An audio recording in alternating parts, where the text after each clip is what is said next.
So particularly, maybe I'm the first one making vlog on this grave. I am not sure that somebody had particularly vlog on cemetery or on the graves.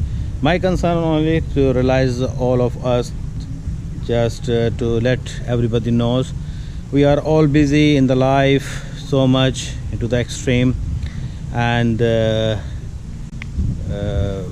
we are forgotten actually that we are here in this world for on a mission. Every one of us, we have certain mission, and one day, this is our belief, we don't know how much we have our age or how much gonna we live.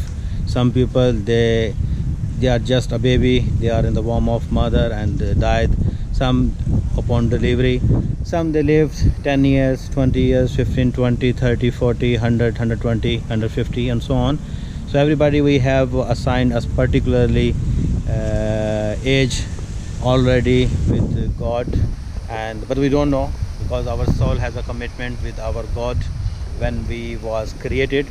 So at the end, we should believe that one day we have to depart. So why we have to pride? What pride which lead us to in this life for more bad stuff and more things? So this is a small message to the whole world, the whole nation, and hope you like my this vlog particularly, and wish you all the best. Stay blessed and healthy.